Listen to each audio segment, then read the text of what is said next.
Hello friends. स्वागत है आपका अपने चैनल नवीन शर्मा's क्लासरूम में।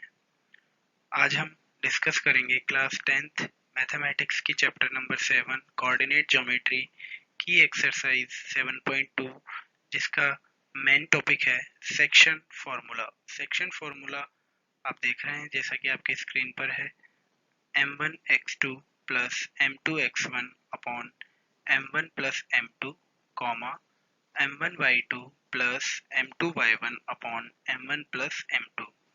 बेसिकली सेक्शन फार्मूला हम एक्सरसाइज 7.2 के कुछ क्वेश्चंस को सॉल्व करने के लिए हमारे पिछले सेशंस में भी हम यूज़ कर चुके हैं, और आज के सेशन में भी हमारा मेन फोकस होगा एक्सरसाइज 7.2 के क्वेश्चंस को सॉल्व करना with the help of section formula, जो कि आपके स्क्रीन पर आप सभी देख रहे हैं। तो स्टार्ट करते हैं आज का सेशन और चलते हैं नेक्स्ट स्लाइड पे। सबसे पहले हम सेक्शन फार्मूला का एक ओवरव्यू ले लेते हैं। अगर हम बात करें सेक्शन फार्मूला के लिए, तो बेसिकली सेक्शन फार्मूला हम यूज करते हैं to find the coordinate of a point which divides a line segment in m1 ratio m2। यानी कि अगर आप स्क्रीन पर देखें तो आपकी स्क्रीन पर एक लाइन सेगमेंट है जिसके दो एंड पॉइंट्स हैं, पॉइंट ए जिसके कोऑर्डिनेट है x1 y1 और पॉइंट बी जिसके कोऑर्डिनेट है x2 y2। अब एक और पॉइंट है P जिसके कोऑर्डिनेट है एक्स वाई। तो बेसिकली ये पॉइंट P कर क्या रहा है, ए बी लाइन को दो सेक्शन में डिवाइड कर रहा है। आप देखेंगे AP और PB यहाँ दो सेक्शंस बन रहे हैं, और ये जो दो सेक्शंस बन रहे हैं ये पॉइंट P ने लाइन AB को डिवाइड करके बनाए, और पॉइंट P जो ये लाइन AB को डिवाइड कर रहा है वो बेसिकली M1 और M2 रेशो में डिवाइड करते हुए कर रहा है। यानी कि m1 रेशो m2 में इसने ए बी लाइन सेगमेंट को डिवाइड कर दिया है, और पॉइंट P के कोऑर्डिनेट्स हैं x और y। तो हमें करना क्या होता है, सेक्शन फार्मूला की मदद से इस पॉइंट P के ही कोऑर्डिनेट्स फाइंड आउट करने होते हैं। आप देख रहे हैं pxy, जिसकी वैल्यू अगर हमें डिटरमाइन करनी है तो कैसे हम करेंगे। px का जो कॉरस्पॉन्डिंग पार्ट होगा, आप देखें m1 x2 plus m2 x1 upon m1 plus m2। यहाँ पर जो x2 है वो बेसिकली पॉइंट बी का कोऑर्डिनेट है, और जो x1 है वो पॉइंट ए का x कोऑर्डिनेट है। सिमिलरली अगर हम बात करें पॉइंट पी के y कोऑर्डिनेट की डिटरमाइन करने के लिए, तो आप देखेंगे कि y के लिए जो कॉरस्पॉन्डिंग फॉर्मूला है m1 y2 plus m2 y1 upon m1 plus m2। यहाँ पर आप देखेंगे कि जो y का जो y2 वाला पार्ट है वो पॉइंट b का y कोऑर्डिनेट है, और जो y1 है वो पॉइंट ए का y कोऑर्डिनेट है। तो आप देख पा रहे हैं कि पी एक्स वाई यानी कि पॉइंट पी के हम कोऑर्डिनेट्स फाइंड आउट कर रहे हैं एक्स और Y using the section formula, और बेसिकली पॉइंट पी जो है ए बी लाइन सेगमेंट को m1 रेशियो m2 में डिवाइड कर रहा है। अब सेक्शन फार्मूला का एक स्पेशल केस आपकी स्क्रीन पर है, जो कि हम कह सकते हैं कि बेसिकली यूज किया जाता है to find the coordinates of midpoint P X Y. यानी कि सेम कंडीशन है कि एक लाइन सेगमेंट ए बी है, और पॉइंट पी जो है यदि इस लाइन सेगमेंट का मिड पॉइंट है, यानी कि ये ए बी को इक्वल पार्ट्स में इक्वल रेशियोज में डिवाइड करता है, तो उस कंडीशन में यदि हमें P X Y find out करने हैं तो उसका फॉर्मूला हमारी स्क्रीन पर है x1 प्लस x2 अपॉन में 2 and y1 plus y2 upon में 2। x कोऑर्डिनेट यदि हमें p का फाइंड आउट करना है तो हमें x1 प्लस x2 अपॉन 2 काम में लेना है, और यदि p पॉइंट का y कोऑर्डिनेट लेना है तो y1 प्लस y2 अपॉन 2 काम में लेना है। तो इस तरीके से हम एक लाइन सेगमेंट के मिड पॉइंट्स के भी कोऑर्डिनेट्स डिटरमाइन कर सकते हैं यूजिंग सेक्शन फार्मूला।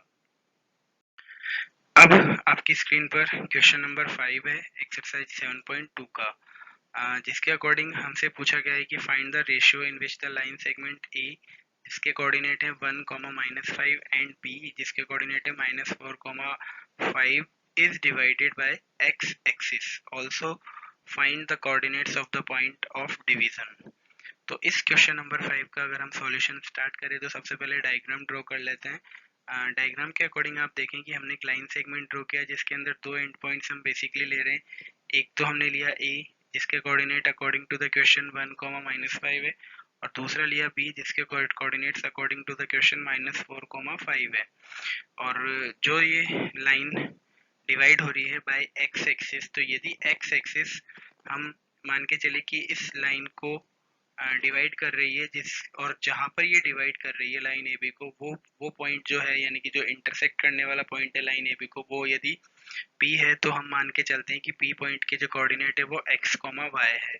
और ये जो x एक्सिस लाइन AB को डिवाइड कर रही है वो m1 रेशो m2 में डिवाइड कर रही है, ये भी हम मान के चल रहे हैं।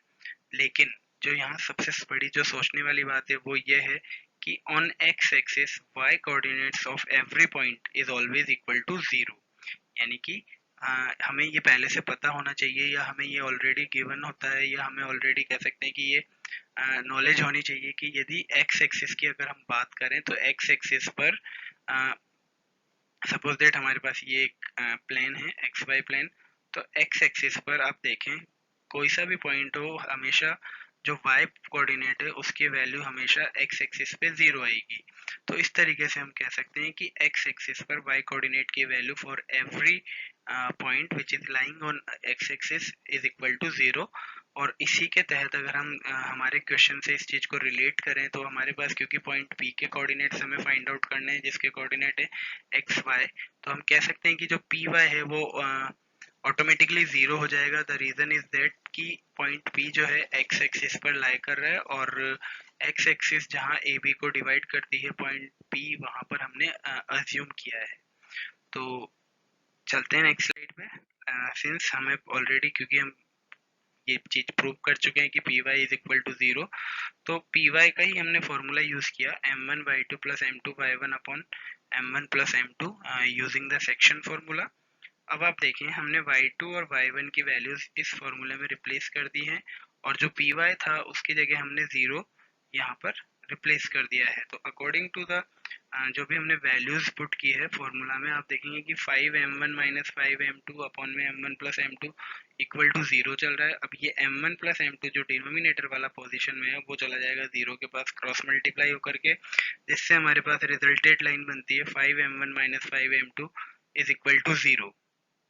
अब हम आगे जब इस चीज को सॉल्व करते हैं तो 5m1 is equal to 5m2 हम कह सकते हैं, और यहाँ से यदि हम m1 रेशो m2 कैलकुलेट करें तो हमारे पास रिजल्ट आता है 5 अपॉन 5 यानी कि 1। So that m1 ratio m2 की जो वैल्यू है वो हमारे पास आ चुकी है 1/1। तो since coordinates of the point of division हम लेके चल रहे हैं P, जिसके कोऑर्डिनेट है एक्स वाई, तो पी वाई हम ऑलरेडी डिटरमाइन कर चुके हैं कि ये 0 होगा। रीजन इज दैट कि P point lies on x axis and on x axis y coordinate always equal to 0 for every point. तो पी एक्स वाई यदि हमें फाइंड आउट करना है तो m1 x2 plus m2 x1 upon m1 plus m2 for x coordinate of point P comma 0 आ गया। 0 हम already determine कर चुके हैं y coordinate of point P, और x कोऑर्डिनेट अब हमें निकालना है जो हमारी अगली टास्क है। तो x कोऑर्डिनेट अगर हमें फाइंड आउट करना है तो हमने easily px is equal to x coordinate के लिए हमने लिया m1 x2 plus m2 x1 upon m1 plus m2, और px में अब हमने क्या किया, m1 की जगह 1 रखा, m2 की जगह भी हमने 1 रख दिया है, x2 की जगह हमने -4 रखा और x1 की जगह हमने 1 रखा। तो जो हमारे पास कैलकुलेशन बनती है वो आप देखते हैं कि -4 अब प्लस 1 अपॉन में 2, जिसको जब हमने सॉल्व किया तो -3 अपॉन 2 आया। तो इस तरीके से आप देखेंगे कि जो हमारे पास पॉइंट P था जो कि लाइन AB को डिवाइड कर रहा है ऑन एक्स एक्सिस, या सॉरी बाई एक्स एक्सिस, उसके कोऑर्डिनेट्स जो एक्स वाई हमने अज्यूम किए थे, तो X coordinate of point P -3/2 और y coordinate of point P is equal to 0। तो इस तरीके से क्वेश्चन नंबर 5 की जो डिमांड थी हमने वो फाइंड आउट कर ली है, हमने वो फुलफिल कर ली है, और इसी के साथ हमारा क्वेश्चन नंबर 5 कंप्लीट होता है। अब हम चलते हैं नेक्स्ट स्लाइड पे। क्वेश्चन नंबर 6 आपकी स्क्रीन पर है। इसमें गिवन है कि if 1, 2, 4, y, x, 6 and 3, 5 are the vertices of parallelogram which are taken in order, then find the value of x and y। यानी कि अगर हम ये जो चार हमें कोऑर्डिनेट्स गिवन है, यदि हम इन्हें ऑर्डर में लेते हुए एक पैरेललोग्राम ड्रॉ करें, यानी कि हमें ऑलरेडी गिवन है कि ये जो चार कोऑर्डिनेट्स है एक पैरेललोग्राम के हैं, और उसमें हमें करना क्या है कि इन चारों कोऑर्डिनेट्स को अकॉर्डिंग टू ऑर्डर ही लेना है, यानी कि जो हमें ऑर्डर गिवन है क्वेश्चन में उसके अकॉर्डिंग ही हमें इन्हें डायग्राम में डिपिक्ट करना है। तो बेसिकली आप देख सकते हैं कि पॉइंट ए के कोऑर्डिनेट हमने 1,2 लिया, फिर हमने बी के कोऑर्डिनेट 4,y लिए, फिर हमने सी के कोऑर्डिनेट x,6 लिया, और फिर हमने लास्ट में डी के कोऑर्डिनेट 3,5 लिया। तो ये हमारा ऑर्डर जो है हमारा हमने डिस्टर्ब नहीं किया है, जो हमें क्वेश्चन में गिवन था हमने वही चीज़ अकॉर्डिंग टू ऑर्डर यहाँ पर लेते हुए डायग्राम ड्रॉ किया। तो हमारे सामने पैरेललोग्राम ABCD है, और इसमें बेसिकली हमने डायगोनल्स भी ड्रॉ किए हैं। आप देखेंगे पॉइंट ए से हमने सी को मिलाया और पॉइंट बी से हमने डी को मिलाया। अब ये जो दोनों डायगोनल्स हैं पॉइंट आपस में एक दूसरे को पॉइंट ओ पर इंटरसेक्ट कर रहे हैं, यानी कि जिसके कोऑर्डिनेट एक्स वाई हैं, पॉइंट ओ के कोऑर्डिनेट्स आप देख पा रहे हैं एक्स वाई है, तो पॉइंट ओ पर एक दूसरे को ये इंटरसेक्ट कर रहे हैं। इस कारण से हम कह सकते हैं कि पॉइंट ओ इन दोनों डायगोनल्स के लिए मिड पॉइंट का काम करेगा। अब हम डिस्कस करते हैं हमारे क्वेश्चन और देखते हैं कि हमने क्या यहाँ पर लिया हुआ है। हमने सबसे पहले अज्यूम किया कि late 1, 2, 4, 5, x, 6 and 3, 5 be the coordinates of parallelogram ABCD as shown in the figure। ये हम डिस्कस कर चुके हैं। In this parallelogram, diagonals AC and BD intersect each other at point O, X, Y। आप देख पा रहे हैं डायग्राम में। So point O will act as a midpoint of the both the diagonals AC and BD। ये हमने discuss किया। अब हम क्या करते हैं, डायगोनल AC का यूज करते हुए सबसे पहले फाइंड आउट करते हैं OXY यानी कि मिड पॉइंट के कोऑर्डिनेट्स। तो उसका जो फॉर्मूला है OXY is equal to x1 plus x2 upon में 2 comma y1 plus y2 upon में 2। तो OXY अगर हम यूजिंग AC डिटरमाइन करते हैं तो हम देखेंगे कि x1 x2 की जगह हमने 1 प्लस x अपॉन में 2 लिया हुआ है, and y1 plus y2 upon में 2 हमारा जो बन गया 2 प्लस 6 अपॉन में 2, यानी कि 1 plus X upon 2 as it is आ जाएगा, लेकिन 2 प्लस 6 अपॉन 2 बन जाएगा 4। इसको हमने लिया लाइन नंबर 1 से इंडिकेट। अब हम जो हमारा दूसरा डायगोनल है उसका यूज करते हुए जो कि BD है हम डिटरमाइन करते हैं पॉइंट O यानी कि XY की वैल्यूज।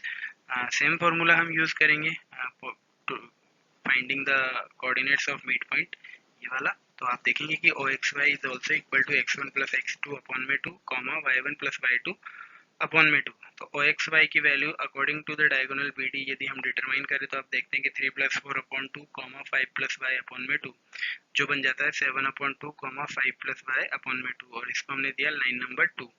अब यदि हम लाइन नंबर 1 और लाइन नंबर 2 का यूज करें तो हम देखते हैं कि लाइन नंबर 1 और लाइन नंबर 2 दोनों जगह हमने एक ही पॉइंट के कोऑर्डिनेट्स डिटरमाइन करे।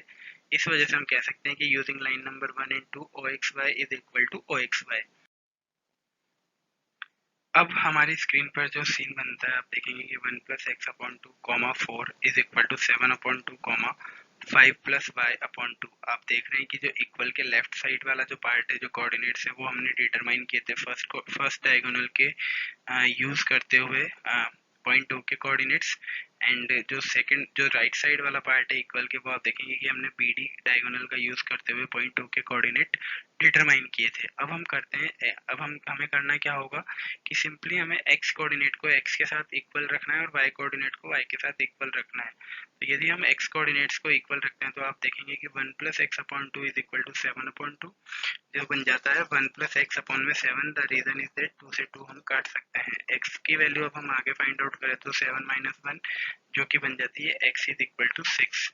इसी तरह अगर हम y कोऑर्डिनेट्स को कंपेयर करते हुए चलें, आपस में इक्वल ले लें, तो 4 is equal to 5 plus Y upon में 2, यानी कि 5 plus Y is equal to 2 multiply 4। 5 plus Y is equal to 8 हो गया। आप देखेंगे y is equal to 8 minus 5, क्योंकि 5 चला गया 8 की साइड में, तो इस तरह से y भी बन गया 3। आप देखेंगे कि x की वैल्यू 6 आ चुकी है, y की वैल्यू 3 आ चुकी है, और हमारे क्वेश्चन नंबर 6 की यही टास्क थी कि हमें चार कोऑर्डिनेट्स को यूज में लेते हुए हमें डिटरमाइन करना था x और y, जो कि खुद इन चार कोऑर्डिनेट्स में से कोई दो कोऑर्डिनेट्स थे। तो इस तरीके से question number 6 of exercise number 7.2 हमारा कंप्लीट होता है। और तब तक के लिए thank you so much, good bye.